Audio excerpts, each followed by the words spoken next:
하나, 둘, 셋. 네. 네, 먼저 인사드리겠습니다. 안녕하십니까. 평안하셨습니까? 네, 오늘 말씀은 에베소서 1장 보시겠습니다.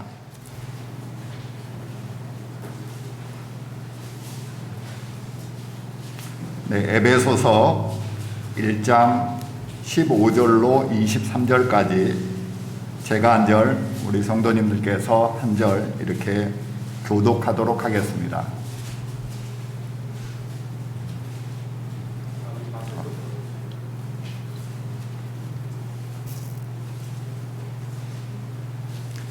네, 제가 먼저 읽도록 하겠습니다.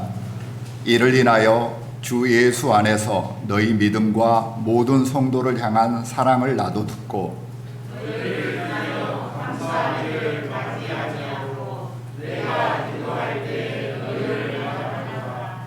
우리 주 예수 그리스도의 하나님 영광의 아버지께서 지혜와 계시의 정신을 너희에게 주사 하나님을 알게 하시고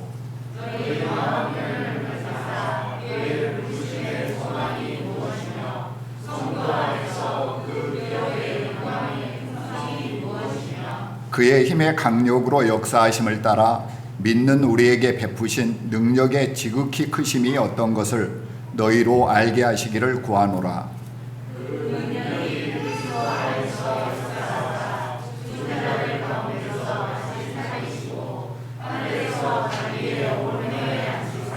모든 정사와 권세와 능력과 주관하는 자와 이 세상뿐 아니라 오는 세상에 일컫는 모든 이름 위에 뛰어나게 하시고 또 만물을 그 아래에 복종하게 하시고 그를 만물 위에 그의 영으로 주셨느니라. 함께 읽도록 하겠습니다. 교회는 그의 몸이니 만물 안에서 만물을 충만케 하시는 자의 충만이니라. 아멘. 네, 반갑습니다. 어떻게 편안히 주무셨는지 모르겠습니다. 요즘 계속 35도, 6도 이렇게 날씨가 되다 보니까 저도 어젯밤이 가장 더웠었던 것 같아요. 그 열대야 현상 때문에 이렇게 이제 잠을 많이 설치고 그러는데 코로나 때문에도 많이 힘드신데 이제 저희가 또 우리를 더 힘들게 하는 것 같습니다. 그래도 이 여천, 여수 이쪽 지역은 이 바다가 가까워서 그런지 이렇게 내리니까 이렇게 바람이 불어요. 서울에는 바람 한 점 없어가지고 그 아스팔트 열기만 그냥 이렇게 막 올라오는데 그래도 바람이 이렇게 살랑살랑 불어주니까 훨씬 나은 것 같습니다.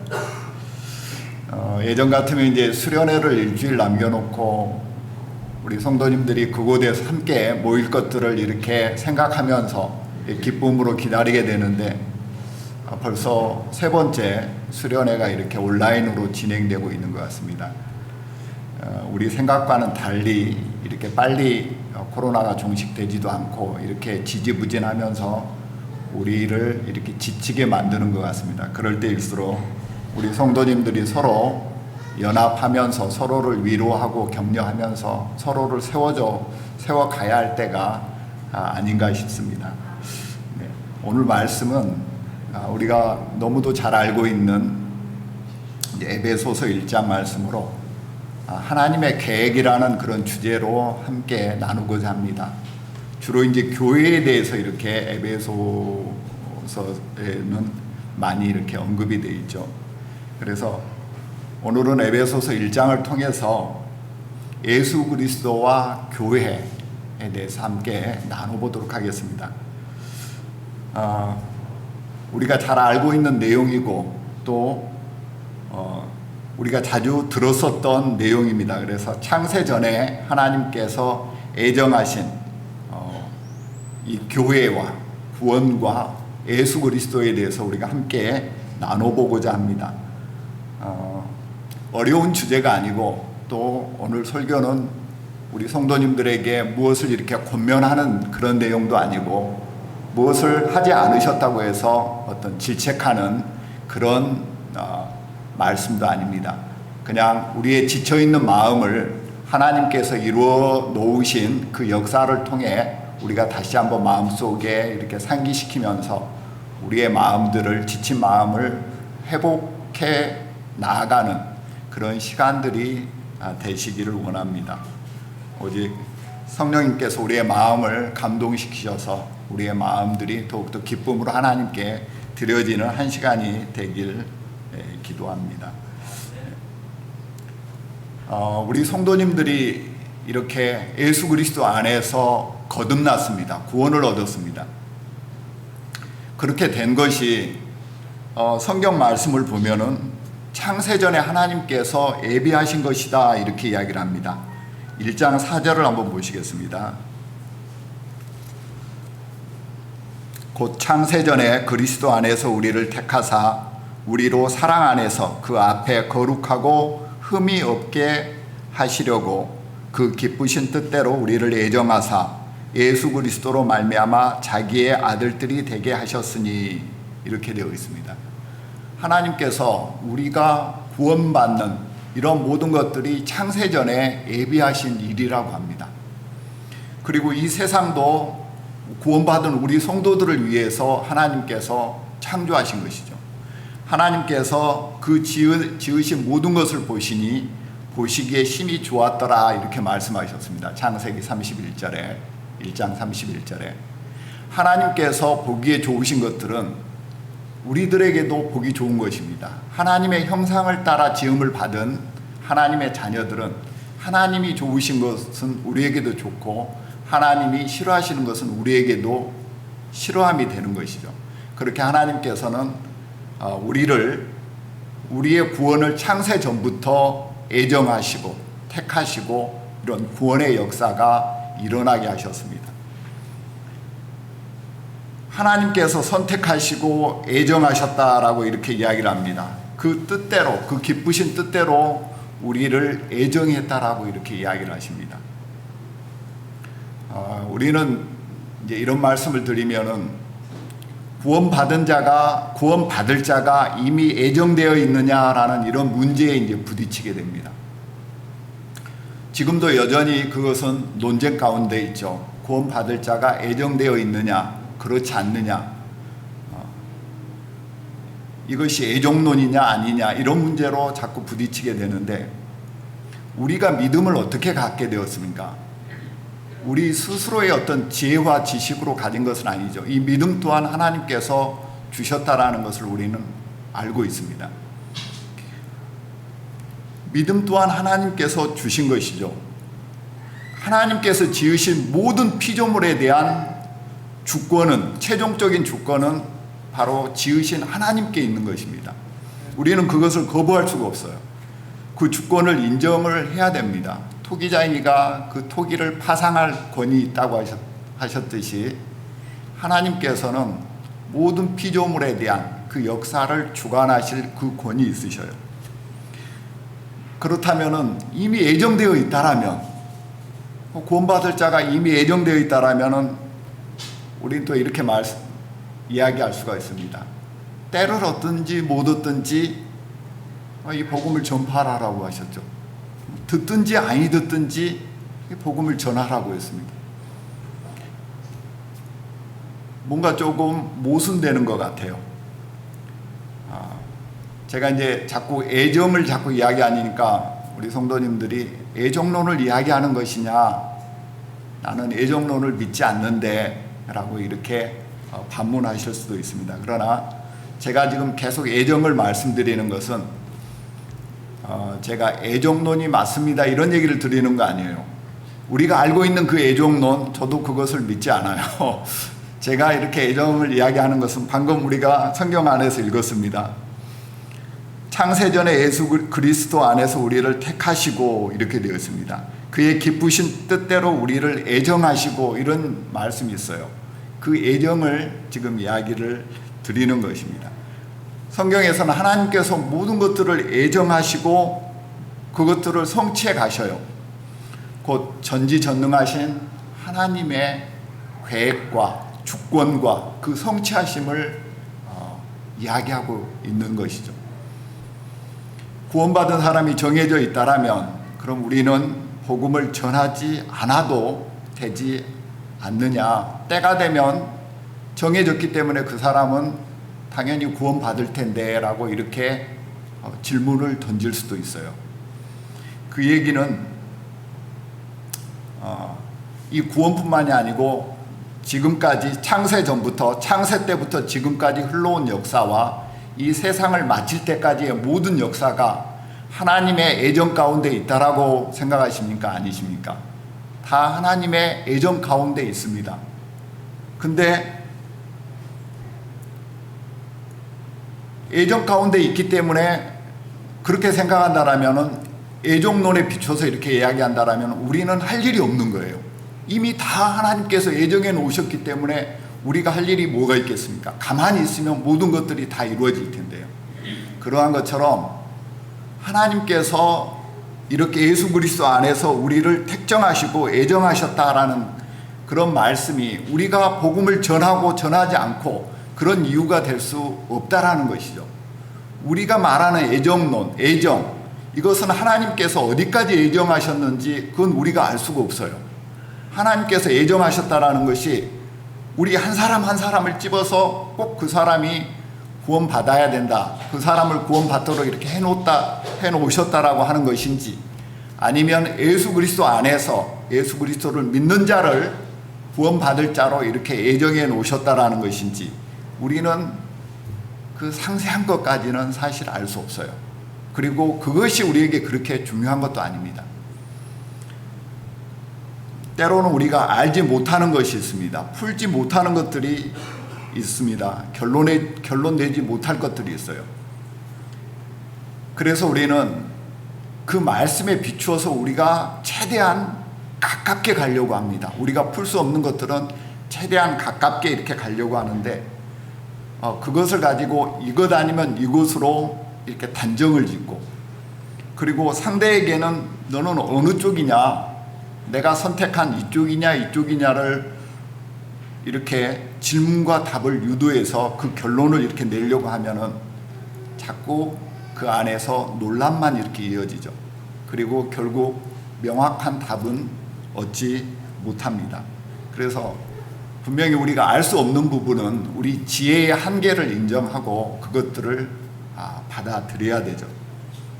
그래서 우리는 성경 말씀을 볼 때 우리는 하나님께서는 구원받을 자를 알고 계시다라고 우리는 그렇게 생각하는 것이 옳지 않을까 이렇게 생각을 합니다. 왜냐하면 하나님께서는 이 모든 것을, 이 세상 모든 만상을 창조하시고 다 알고 계셔요. 그러는데 딱 한 가지, 구원받을 자만 모르고 계신다. 이건 또 말이 안 되잖아요. 그것은 어찌 보면 하나님의 전능하심에 의문을 갖는 것이고 하나님의 능력에 어떤 제한을 두는 우리의 어떤 자의적인 해석이 될 수도 있다라는 것이죠. 하나님께서 창세전부터 애정하시고 택정하셨다. 그렇지만 애정하시고 택정하신 자를 하나님께서 언제, 어떻게, 어떤 방법으로 이끌어 가실지 그것은 우리가 알 수 없다라는 것이죠. 우리는 단지 하나님의 말씀에 순종하여 그대로 나가면 되는 것입니다. 하나님께서 애정하고 택정하셨지만 하나님께서 뭐라고 하시냐면은 사도행전 1장 8절에 오직 성령이 너희에게 임하시면 너희가 권능을 받고 예루살렘과 온 유대와 사마리아와 땅끝까지 이르러 내 증인이 되라 이렇게 말씀하셨습니다. 누가복음 16장 15절에도 너희는 온 천하에 다니며 만민에게 복음을 전파하라 이렇게 되어 있습니다. 디모데후서 4장 2절에도 너는 말씀을 전파하라, 때를 얻든지 못 얻든지 항상 힘쓰라 이렇게 말씀하십니다. 하나님의 말씀은 그겁니다. 우리가 성경을 필요 이상으로 확대하거나 축소할 필요가 없습니다. 하나님께서 애정하셨으면 애정하신 것입니다. 하나님께서 전하고 힘쓰라 하시면 그렇게 전하고 힘써야 되는 것입니다. 우리가 어떠한 그러한 것들을 우리 판단으로 줄이고 축소하고 우리 자의적으로 어떻게 해석할 필요가 전혀 없다라는 것이죠.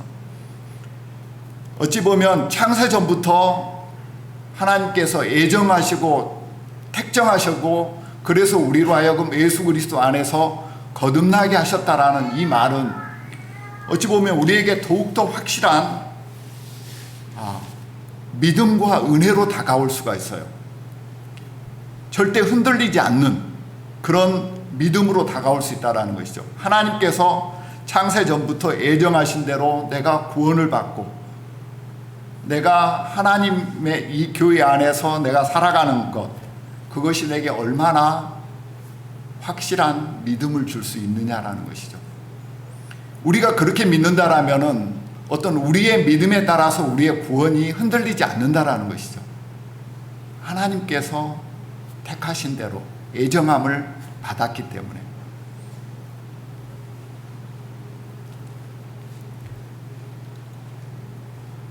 그런데 이 하나님께서 예정하셨다 안 하셨다 이것이 중요한 것이 아니고 그 문제로 가면은 다시 논란받게 되지 않아요.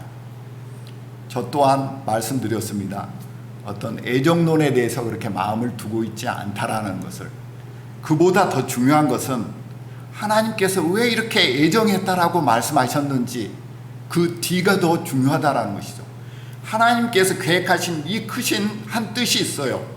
한 뜻이 있는데 그 한 뜻 마지막 목적을 이루시기 위해서 하나님께서 예정하신 것은 처음에 계획된 하나의 계획인 것이죠. 더욱더 중요한 것은 하나님께서 무엇 때문에 이 예정을 하셨는지가 더 중요한 것이죠. 다시 1장 4절을 읽도록 하겠습니다. 곧 창세전에 그리스도 안에서 우리를 택하시고 우리를 사랑 안에서 그 앞에 거룩하고 흠이 없게 하시려고. 그러니까 하나님께서 우리를 택하신 이유가 그 앞에 거룩하고 흠이 없게 하시려고 하신 것이 첫 번째 이유가 되겠죠.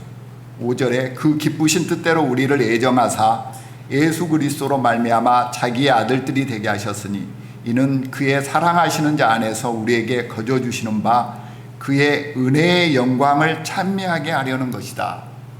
두 번째 이유가 바로 그의 은혜의 영광을 찬미하게 하는 것이 하나님께서 목적이시, 우리를 택정하고 예정하신 그 목적이라는 것입니다. 12절에도 보시겠습니다. 이는 그리스도 안에서 전부터 바라던 우리로 그의 영광의 찬송이 되게 하려 하심이다. 이사야 43장 21절에 이런 말씀이 있습니다. 이 백성은 내가 나를 위하여 지었나니 나의 찬송을 부르게 하려 함이니라 라고 이렇게 말씀하십니다. 그러니까 하나님의 최종 목적, 우리를 창조하시고 우리로 하여금 그의 사랑하시는 자, 곧 예수 그리스도 안에서 구원을 받게 하신 그 목적은 바로 하나님의 영광을 찬송하기 위해서 우리를 그렇게 하셨다라는 것입니다.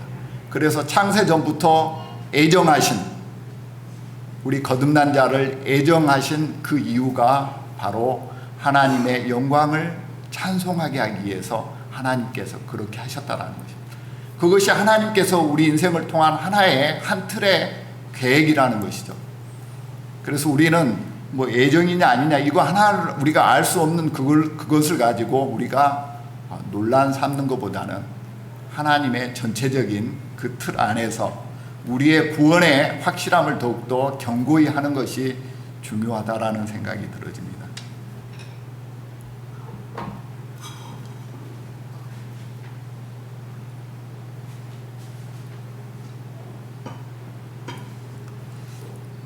우리를 하나님께서 예정하시고 택하신 데는 딱 한 가지 조건이 있습니다. 그러는데 그게 어떤 조건이냐? 6절에 이는 그의 사랑하시는 자 안에서 우리에게 거저 주시는 바 그의 은혜의 영광을 찬미하게 하려는 것이라. 바로 한 가지 조건이 무엇이냐? 그의 사랑하시는 자 안에서 택하셨다라는 것입니다. 곧 하나님의 아들이신 예수 그리스도 안에서, 예수 그리스도를 통해서만 바로 하나님께서 예정하시고 택하셨다라는 것입니다. 반드시 예수 그리스도를 통해야 됩니다. 그렇지 않으면은 절대 하나님께 택함을 받을 수가 없는 것이죠. 다른 방법은 없습니다. 사도행전 4장 12절에 다른 이로서는 구원을 얻을 수가 없나니 천하 인간의 구원을 얻을 만한 다른 이름을 주신 일이 없다라고 이렇게 말씀하셨습니다. 요한복음 14장에도 내가 길이요 진리요 생명이니 나를 말미암지 않고는 아버지께로 올 자가 없다라고 이렇게 말씀하셨습니다. 바로 우리를 애정하고 택하신 그 한 가지 조건, 그것은 반드시 하나님의 아들이신 예수 그리스도를 통해서만 그렇게 애정함과 택정함을 받을 수 있다라는 것이죠.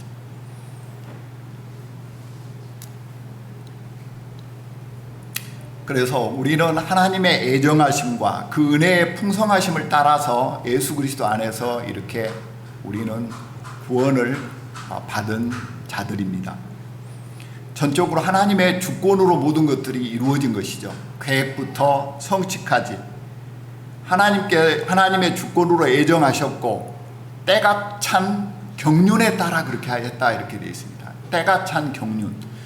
경륜이라는 말은 통치, 다스림, 하나님께서 이렇게 만물을 다스려 가시는 그러한 것, 그런 것을 이제 경륜이라고 하는데, 때가 찬 경륜에 따라 이렇게 하셨다. 그것은 하나님께서 애정하셨잖아요. 태초에 창세전에 애정하신 그 때가 됐습니다. 그 때가 되었기 때문에 그때 예수 그리스도를 이 땅에 보내셔서 이런 구원의 역사를 이루신 것입니다. 하나님께서 창세전부터 계획하신 그 경륜에 따라 이렇게 하신 것이죠. 그래서 하나님의 어떤 역사는 조금도 부족함이 없어요. 조금도 어긋남도 없습니다. 빠름도 늦음도 없습니다. 정확하게 하나님께서 예정하신 그대로 하나님께서는 이루어 가시는 것이죠. 그래서 하나님께서 이루어 가시는 모든 일에는, 그 성취에는 충만함으로 나타납니다. 부족함이 없이 완벽하고 꽉 차게 나타나는 것이죠. 그의 사랑하시는 자 안에서 우리를 택하셨는데, 그 택하신 자 하나님의 아들 예수 그리스도는 이 땅에 오셨는데 그분은 굉장히 초라한 모습으로 오셨어요. 그분은 왕이시지만 세상 사람들이 보기에는 너무나 나약하고 볼품없는 자로 그렇게 오셨어요. 초라하고 힘이 없고 연약할 뿐이에요. 세상을 구원할 만한 그 어떤 것도 그분한테서는 찾아볼 수가 없죠. 그렇게 연약한 분입니다. 그러나 그분이 그렇게 연약한 모습으로, 나약한 모습으로 오셨다라고 해서 그분의 신분이 바뀌시는 것은 아니죠. 그분은 여전히 하나님의 아들이시고 우리의 왕이십니다. 빌립보서 2장 6절에 거의 우리가 다 암송하고 계시죠. 그는 근본 하나님의 본체시나 하나님과 동등됨을 취할 것으로 여기지 아니하시고 오히려 자기를 비워 종의 형체를 가져 사람과 같이 되었으니 사람의 모양으로 나타나셨으며 자기를 낮추시고 죽기까지 복종하셨으니 곧 십자가의 죽으심이다 라고 이렇게 말씀하셨습니다. 종의 형체를 빌려서 그렇게 오셨어요. 창조주가 피조물의 모습으로 오신 겁니다. 얼마나 자기를 낮추셨습니까? 그렇게 가장 낮은 자의 모습으로 오셔서 이 세상에 가장 무거운 죄를 짊어지셨어요. 그리고 십자가에서 죽으셨습니다. 갖은 수치와 모욕을 다 당하셨죠. 그리고 십자가에서 그 부끄러운 죽음을 당하셔야 됐어요. 죄인으로서의 그런 부끄러운 죽음을 그분께서는 당하셨습니다. 한없이 나약하고 내세울 것이 없고 섬김보다는 섬기는 자로 그렇게 겸손으로 허리를 동이신 그러하신 분이죠. 그분은 그러나 우리의 본이 되어 주셨어요. 우리가 항상 본받고 따라가야 할 그런 분으로 이렇게 오셨습니다. 그분이, 하나님의 왕이신 그분이 왜 그렇게 초라하고 그러한 모습으로 죽으셔야만 했는가? 로마서 8장 3절을 한번 보시겠습니다.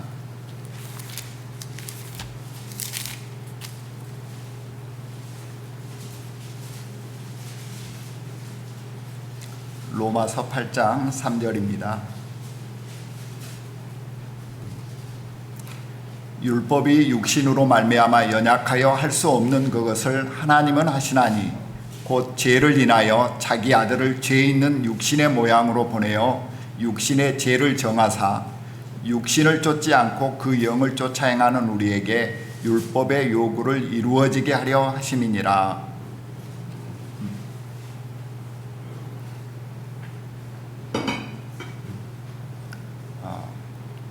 우리가 다 아는 말씀입니다. 제가 지금 오늘 드리는 말씀은 너무나 다 잘 알고 계시는 말씀이에요.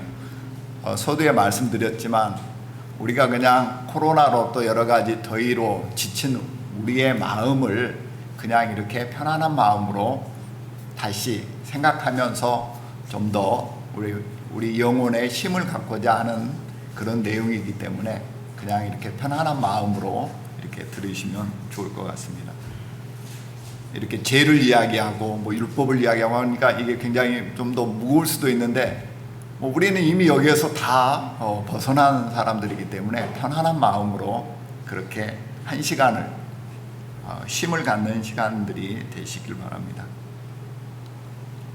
로마서 8장 3절을 보니 우리 인생들이 율법을 지켜 구원을 얻기에는 너무 연약한 겁니다. 율법이 육신으로 말미암아 연약하여 할 수 없는 그것이다라고 했습니다. 우리는 너무 연약해요. 우리의 몸도 연약하고 우리의 마음도 연약합니다. 특히 마음은 더 연약하죠. 그 아버지의 그 아들이라고 우리는 아담을 따라서 그렇게 태어났기 때문에 우리의 마음은 굉장히 연약하죠. 근데 이 율법을 주신 분이 누구십니까? 하나님이십니다. 하나님께서 율법을 주시고 우리 인생들에게 지키지 못한다라는 것을 또 하나님께서 아셔요. 근데 하나님께서 왜 이렇게 지키지 못할 율법을 주셨는가? 굉장히 이율배반적이고 굉장히 모순적입니다. 그렇지만 우리는 하나님께서 우리를 다스려 가시는 그 경륜, 그것은 우리의 지식과 지혜로서는 이렇게 측량할 수가 없어요. 왜 하나님께서는 지키지 못할 이러한 율법을 주셨을까? 혹시 한 번쯤 생각해 보지 않으셨습니까? 하나님께서는 독생자 예수 그리스도를 이 땅에 보내시지 않고서는 우리를 구원하실 수 없으셨을까? 다른 방법은 없으셨을까? 혹시 생각 안 해보셨습니까? 저는 생각이 많아서 그런지 그런 생각을 많이 해봤어요. 하나님께서 왜 그러셨을까?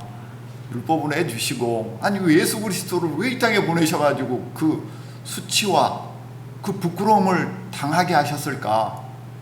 그것도 가장 가혹한 형벌인 십자가에 매달리게 하셔가지고 이렇게까지 하셨을까? 저는 이제 그런 생각들을 해봤습니다. 그렇지만 그게 쓸데없는 생각은 아닌 것 같아요. 하나님께서는 우리 인생들로 하여금 하나님의 사랑을 가장 잘 깨달아 알아갈 수 있게 하시기 위해서 그리하셨다라는 것이죠. 하나님께서 말 한마디로 우리를 구원하지 못하실까요? 충분히 가능하십니다. 말 한마디면 우리가 구원을 받을 수 있어요. 근데 우리가 하나님의 사랑을 깨달을 수 있을까요? 그냥 우리를 구원하신 하나님 그것뿐이지 우리를 그렇게 자기의 목숨까지 내어주신 피조물들에게 그런 수치와 모욕, 모멸을 당하신 그러면서도 우리를 위해 십자가에 달리신 그 하나님의 사랑을 그리 안 하셨다라면 우리가 알아갈 수 있을까요? 우리는 절대 그럴 인생들이 아닙니다.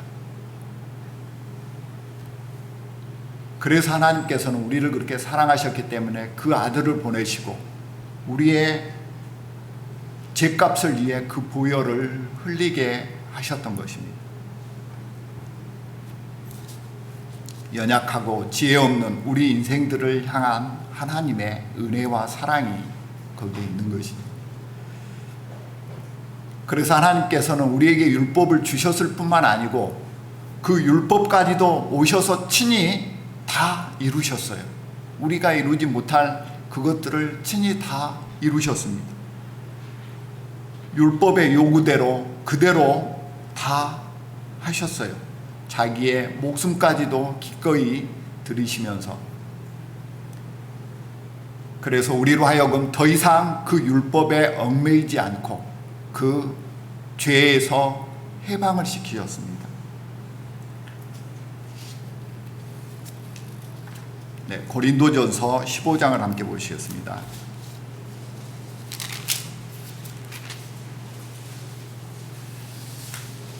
고린도전서 15장 54절입니다. 53절입니다.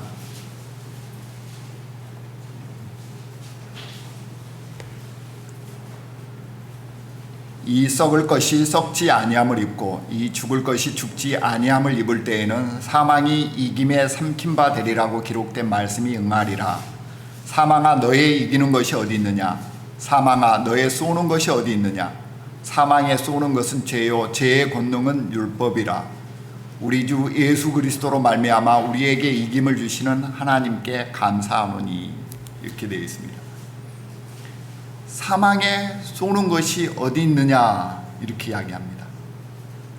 사망이 쏘는 것, 그것은 뭐냐면 죄입니다. 그런데 죄의 권능은 무엇이냐? 율법입니다. 율법이 딱 법을 정해놨어요.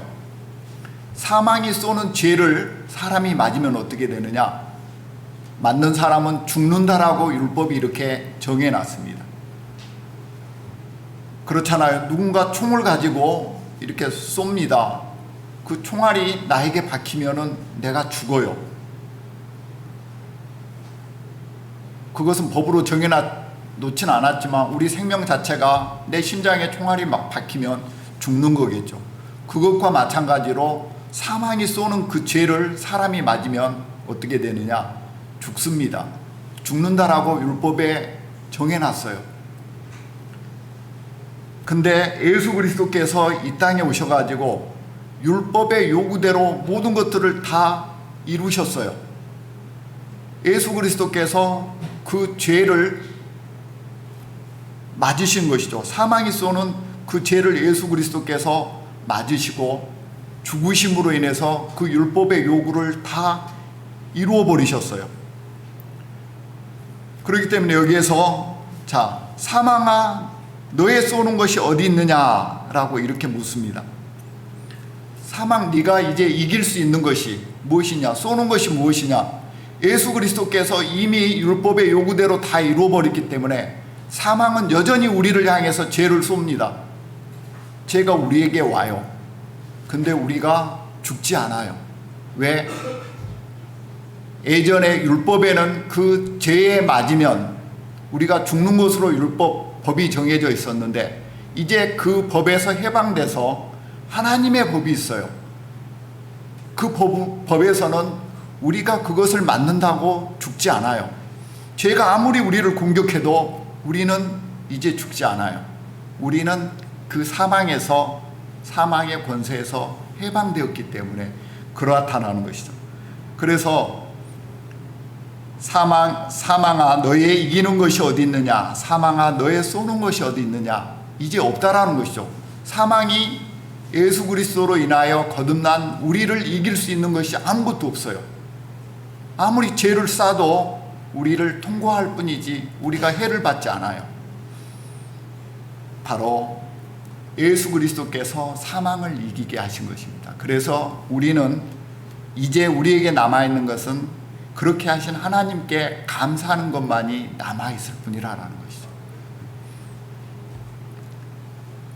사망에서 우리를 해방하신 예수 그리스도, 그 예수 그리스도는 창세 전부터 감추어져 있었던 비밀이었습니다.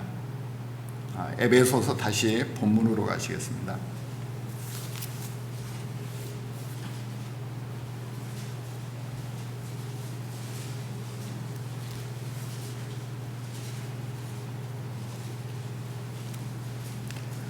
에베소서 1장 9절입니다. 그 뜻의 비밀을 우리에게 알리셨으니 곧 그 기쁘심을 따라 그리스도 안에서 때가 찬 경륜을 위하여 애정하신 것이니 하늘에 있는 것이나 땅에 있는 것이 다 그리스도 안에서 통일되게 하려 하심이라. 그 뜻의 비밀을 우리에게 알리셨다라고 되어 있습니다. 그리고 때가 찬 경륜을 위하여 애정하신 것이다. 바로 이 예수 그리스도, 이 복음은 창세 전부터 감추어져 있었습니다. 알 수가 없었어요. 그래서 구약시대 때 사람들은 멀리서 희미하게 그것들을 바라봤을 뿐이에요. 정말 무엇가 이렇게 나타날지, 메시아가 어떤 분인지, 어떻게 하실지 이런 것들을 자세히 알 수 없이 멀리서만 이렇게 바라봤을 뿐입니다. 로마서 16장을 보시겠습니다.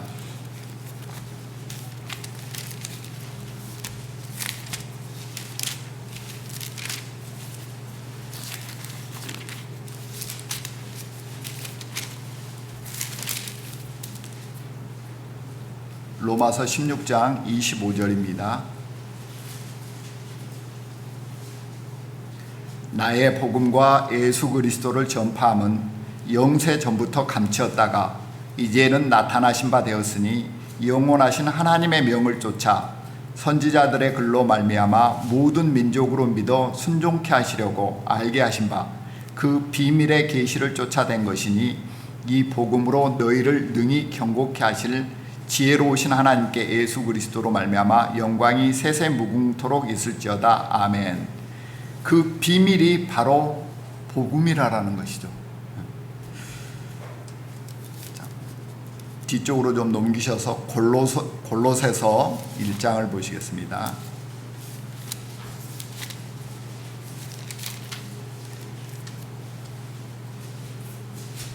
골로새서 1장 16절입니다. 골로새서 1장 26절입니다. 이 비밀은 만세와 만대로부터 오므로 감추었던 것인데 이제는 그의 성도들에게 나타났고 하나님이 그들로 하여금 이 비밀의 영광이 이방인 가운데 어떻게 풍성한 것을 알게 하심이라. 이 비밀은 너희 안에 계신 그리스도니 곧 영광의 소망이니라. 만세로부터 창세 전부터 감추었던 이 비밀이 때 찬 경륜에 따라 하나님께서 예정하신 그 때가 되어서 이제 예수 그리스도께서 오셨고 믿는 자들에게 나타나는 것이죠. 그래서 믿는 자들이 예수 그리스도를 믿어 구원에 이르게 된 것입니다. 이것들은 감추어진 것인데 하나님께서 때가 돼서 나타내신 것이죠. 이 비밀은 마귀도 알지 못해요. 만약 사탄 마귀가 이것을 알았다라면, 이 비밀을 알았다라면 절대 예수 그리스도를 십자가에 못 박히게 하진 않았겠죠.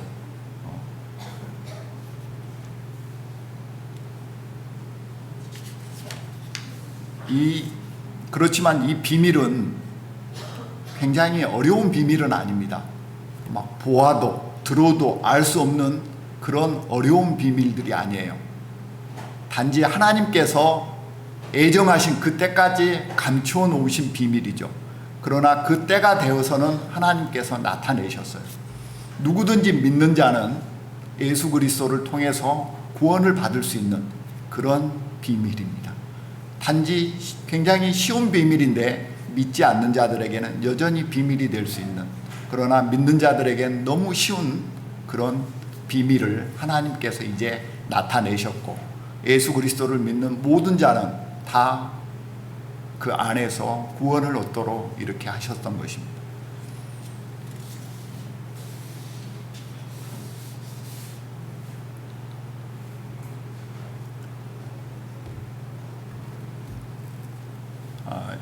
이런 구원의 비밀, 예수 그리스도, 이 구원의 비밀은 이렇게 감춰져 있었던 것인데 우리가 어떻게 알게 되었는가? 다시 에베소서 본문 말씀으로 돌아가도록 하겠습니다. 에베소서 1장을 잡아 놓으시기 바랍니다.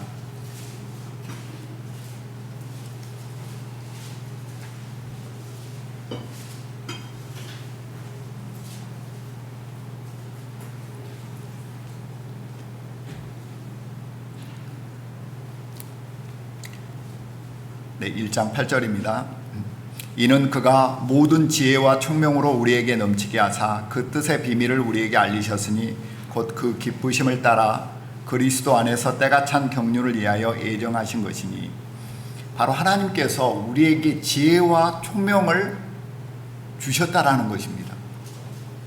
아까 믿음 또한 누가 주셨다고 했습니까? 하나님께서 주셨듯이 바로 예수 그리스도를 통해서 깨달을 수 있는 지혜와 총명 또한 하나님께서 우리에게 주셨다라는 것입니다. 그래서 우리가 생각을 가지고 있고 우리가 지식이 있고 지혜가 있다라고 하지만 그러한 모든 것이 다 하나님으로부터 말미암은 것이라는 것이죠.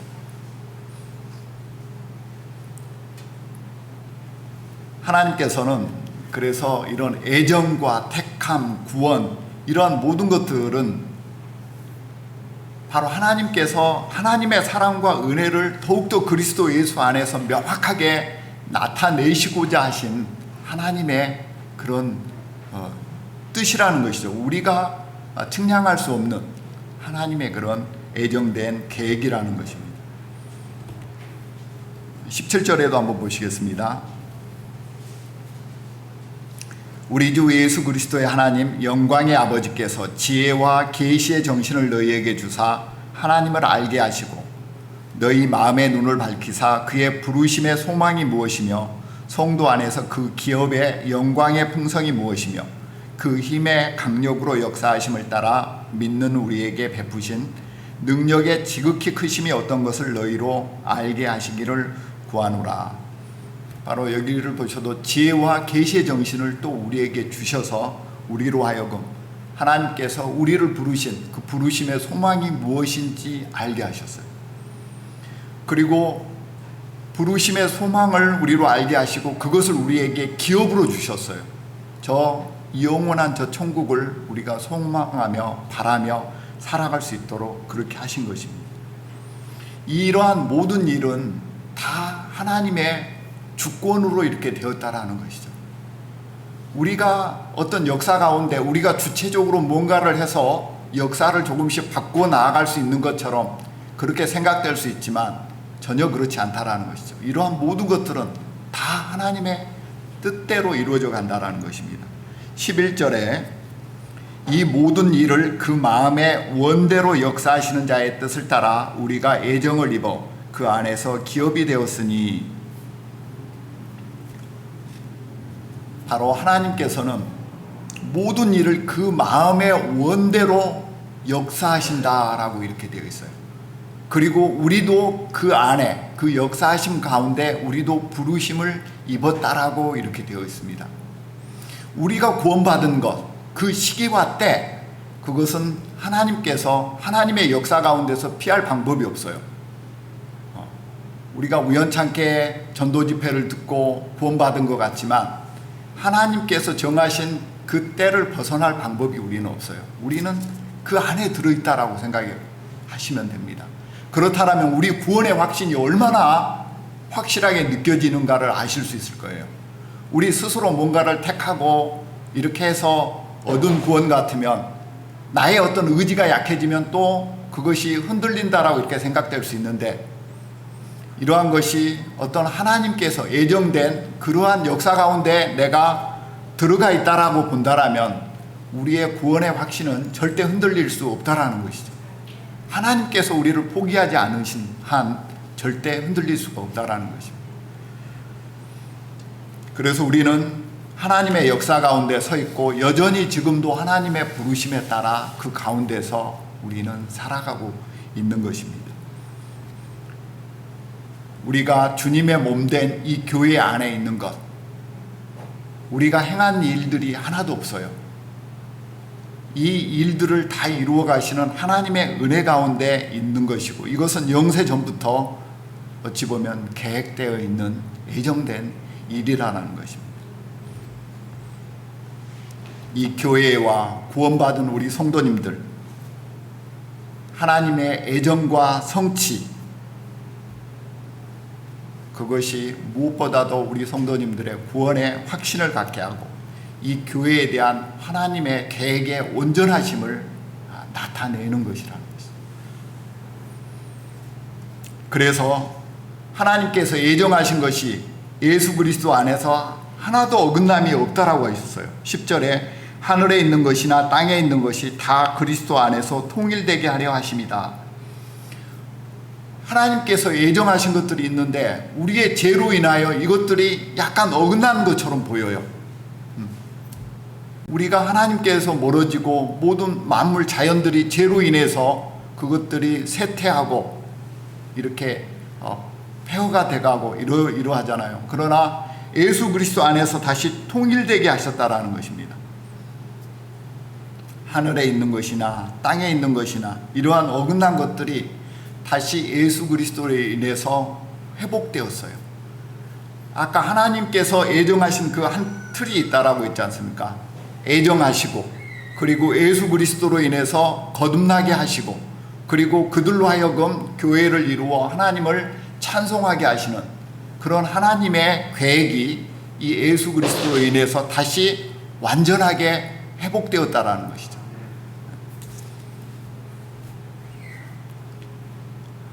그래서 우리가 찬송하는 그분은 초라하고 나약한 분이 아니고 우리의 왕으로 오신 분이라는 것입니다. 21절을 보시겠습니다. 모든 정사와 권세와 능력과 주관하는 자와 이 세상뿐 아니라 오는 세상에 일컫는 모든 이름 위에 뛰어나게 하시고 또 만물을 그 발 아래 복종하게 하시고 그를 만물 위에 교회의 머리로 두셨느니라. 여기 보니까 모든 정사와 권세와 능력과 주관하는 자, 이들보다 더 뛰어나게 하셨다라는 것이죠. 그리고 이 세상뿐만이 아니고 다음 세상에 오는 모든 뛰어난 이름보다도 더 높게 하신 분이 바로 예수 그리스도라는 것입니다. 그분이 만물을 그 발 아래 복종시키고 그리고 이 교회의 머리가 되셨다라는 것입니다. 세상 사람 눈에는 연약하고 무능하고 도무지 우리를 구원할 자로 보이지 아니하지만 하나님께서 우리에게 지혜와 계시와 총명을 주셔서 우리 구원받은 자들에게는 그분이 참 이스라엘의 왕이시고 그리고 아브라함과 이삭과 야곱의 하나님이시라는 것을 우리로 알게 하신다는 것, 우리의 아버지시라는 것을 우리로 분명하게 알게 하십니다. 그리고 그분은 피값 주고 사신 우리 성도들이 모인 이 교회의 머리가 되셔서 우리를 인도하신다는 것입니다.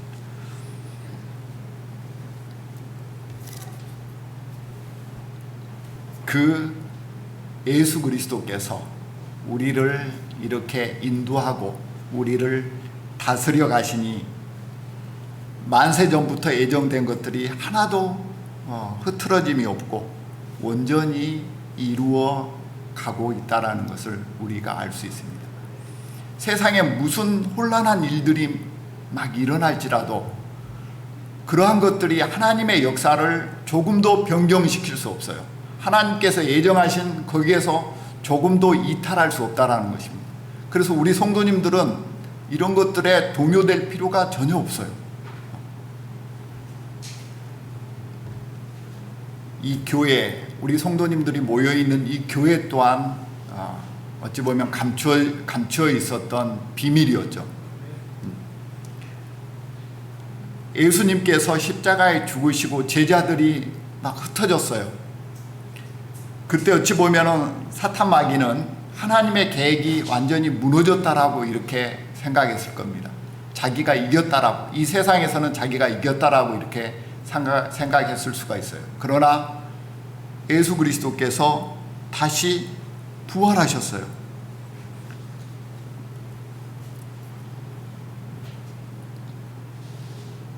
20절입니다. 그 능력이 그리스도 안에서 역사하사 죽은 자들 가운데서 다시 살리시고 하늘에서 자기의 오른편에 앉으셨다 이렇게 이야기를 합니다. 바로 예수님이 부활하셨어요. 예수님이 부활하시자 예수 그리스도로 인해서 거듭난 자들이 부활의 소망을 갖게 됩니다. 이제는 죽음을 두려워하지 않고 예수 그리스도를 전하는 자들이 돼요. 살아생전에, 예수님 살아생전에는 두렵고 숨고 이러했었던 사람들이 이제 예수 그리스도의 부활을 목격하고는 대중들 앞에서 담대히 예수 그리스도를 전합니다. 그 복음을 전합니다. 죽음을 전혀 두려워하지 않고 그들에게 전합니다. 그것을 들은 많은 사람들이 또 예수 그리스도 안에서 거듭나죠. 거듭난 자들이 하나씩 둘씩 모여듭니다. 그리고 교회를 이룹니다. 이 교회에 사람이 모이면 모일수록 더욱더 온전한 모습들을 이루어 갑니다. 그리고 교회 안에서 우리는 말씀으로 양육받고 그 안에서 성장해 가고, 그리고 우리는 일꾼으로 성장합니다. 그리고 그 믿음을 또 다음 세대에게 또 이렇게 물려주죠. 다음 세대 물려진 그 믿음, 그 교회가 지금 우리에게까지 온 것입니다. 우리도 우리의 믿음의 이 자산을 우리 후세대에게 여전히 물려줘야 될 그런 책임이 있는 것이죠.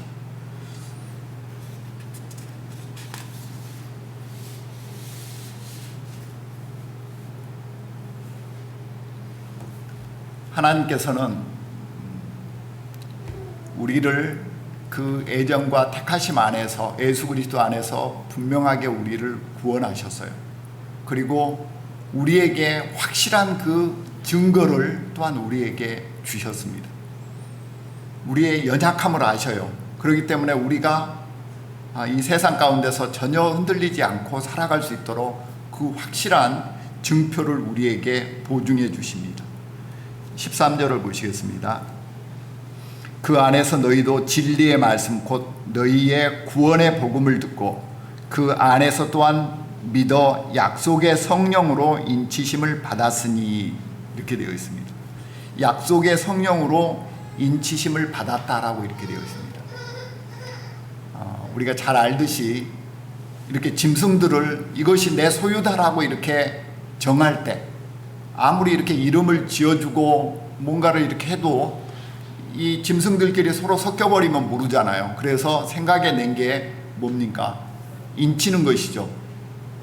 그 도장을 불에 달궈가지고 이 소나 뭐 이렇게 말의 엉덩이에 이렇게 불도장을 찍는 것이죠. 이것은 절대 지워지지 않지 않습니까?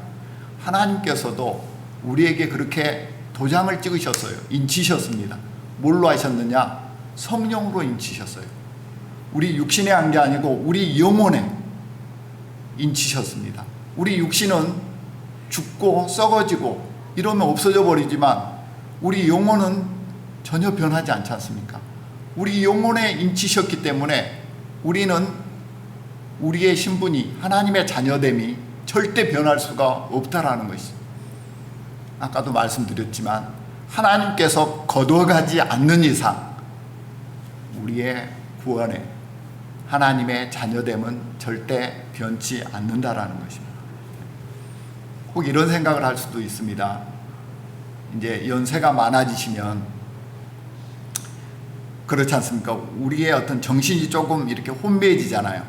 그래서 우리의 어떤 믿음과 어떤 그런 믿음에 대한 인식이 조금 이렇게 흐려질 수가 있어요. 희미해질 수가 있죠. 그러면 어떻게 될까? 내가 구원은 받았는데 예수님에 대해서 내가 그렇게 똑바로 알았던 것들이 이제 시간이 갈수록 희미해지고 우리에게 또 치매도 올 수 있잖아요.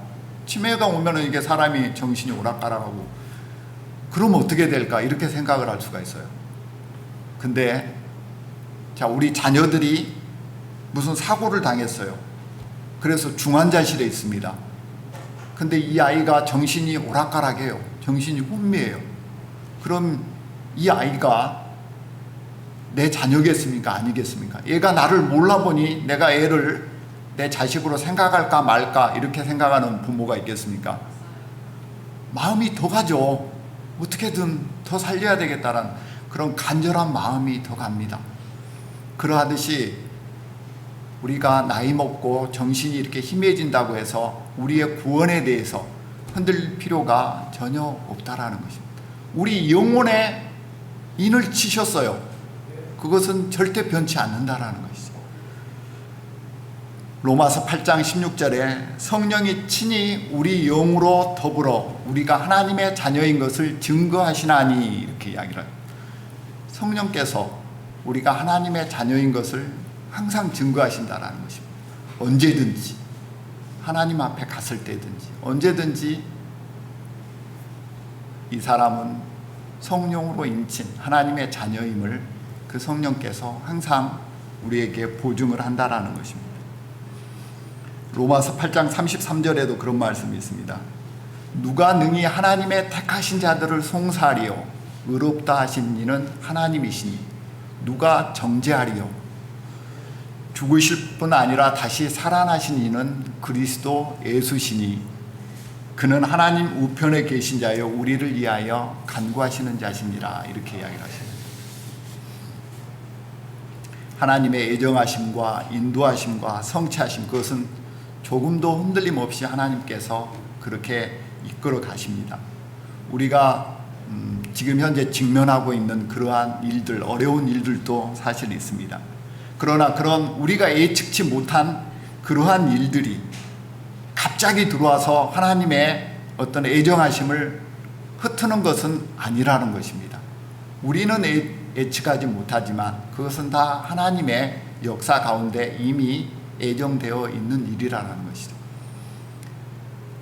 그래서 우리가 혼란스러워할 필요도 없고 우리는 그냥 하나님께서 애정하신 그 역사 가운데서 정말 구원받은 자로서 지혜롭게 이 시대를 잘 보내야 됩니다. 최근 코로나로 인해서 우리의 어떤 심신이 많이 이렇게 지쳐 있습니다. 그렇지만은 우리는 창세전부터 하나님의 애정하심을 입은 자로 그렇게 해서 하나님의 사랑을 우리로 하여금 입게 하셨습니다. 주님이 머리 되신 이 교회 안에서 한 지체로 이렇게 하나님께서 우리를 이렇게 살아가게 하셨습니다. 이제 그 머리 되신 예수 그리스도의 돌보심과 보호하심 가운데 우리는 있는 것입니다. 세상의 어떠한 풍파도 능히 이길 수 있는 그러한 능력을 허락하시고 우리를 인도하여 가십니다. 그리고 우리로 하여금 우리가 받을 기업, 저 영원한 천국을 우리는 항상 소망하면서 살아갈 수 있도록 우리의 마음들을 항상 붙들어 주고 계신다라는 것입니다. 우리가 이제 코로나로 인해서 우리가 자주 만나고 교제하고 그러지 못한다 할지라도 우리는 우리의 머리 대신 이 교회 안에 항상 머물러 있는 것입니다. 우리가 이렇게 함께 모이는 것만이 교회 안에 있는 것은 아니죠. 우리가 비록 떨어져 있어도 우리가 예수 그리스도를 생각하고 우리 성도들을 생각한다라면 우리는 여전히 그 교회 안에 머물러 있는 지체들로 살아가는 것입니다. 언제나 변함없는 믿음으로 정말 창세 전부터 우리를 애정하시고 택정하시고 예수 그리스도 안에서 거듭나게 하시고 그래서 이제 그 주님의 품 안에 품으셔서 주님의 사랑과 그 은혜로 날마다 우리를 이렇게 부어주시고 살아가게 하신 그런 하나님께 우리의 삶의 어떠한 조그만 것까지 그것까지 주님을 인정하면서 복되고 평안한 삶을 살아가는 우리 여수 우리들 교회 모든 성도님들이 되시기를 소망합니다. 네, 함께 기도하고 마치도록 하겠습니다. 사랑과 은혜가 풍성하신 아버지 하나님, 오늘도 변함없이 하나님을 사랑하시는 우리 성도들을 이 자리에 모으시고 우리로 하여금 찬양과 기도로 아버지 하나님께 영광 돌려드리게 하시니 감사드립니다. 아버지 하나님, 우리가 살아가는 이러한 세상이 우리의 뜻대로 우리의 마음대로 살아가는 것 같지만 하나님께서 창세전부터 애정하시고 택정하셔서 우리를 부르시고 예수 그리스도 안에서 거듭나게 하셔서 이 교회 안에서 하나님의 말씀으로 양육되고 그렇게 살아가게 하심을 감사드립니다. 이제 하나님의 자녀된 우리 성도들을 하나님께서 친히 돌보시고 보살피시고 하나님께서 친히 인도하셔서 하나님의 그 계획 가운데 쓰임을 받게 하시니 감사드립니다. 아버지 하나님, 우리가 이 땅에 있는 동안 하나님께 영광을 돌려드리고 또한 하나님을 알지 못하는 저 불쌍한 영혼들에게 복음을 전하는 그러한 사명을 허락하셨습니다. 우리를 보내시는 것이 아니고 예수 그리스도께서 우리의 대장 되셔서 우리 앞장 쓰셔서 우리를 인도하신 줄 압니다. 아버지 하나님, 두려워하지 말고 뒤로 물러가는 자가 아니고 오직 우리의 대장 되신 예수 그리스도와 함께 담대히 나아가 복음의 말씀을 전하여 새 생명의 역사가 일어날 수 있기를 원합니다. 그 승리를 함께 누리는 자들로, 승리의 기쁨으로 아버지 하나님께 영광 돌려드리는 자로 이 세상을 살아가게 하시기를 원합니다. 아버지 하나님, 이 마지막 세대에 살아가는 우리 귀한 성도님들 서로를 위로하고 서로 사랑으로 붙들어주고 서로 감싸고 서로 위하는 우리 아름다운 성도들의 모습들로 자라나가게 하시길 원합니다. 아버지 하나님, 한 성도도 뒤처지지 아니하고 모두가 하나로 띠띠어 주님 앞에 나아갈 수 있는 그런 귀한 성도들로 항상 세워주시기만을 원하옵고 언제나 우리와 함께 하시고 우리를 인도하여 주시는 고마우신 우리 주 예수님 이름으로 기도드립니다. 아멘.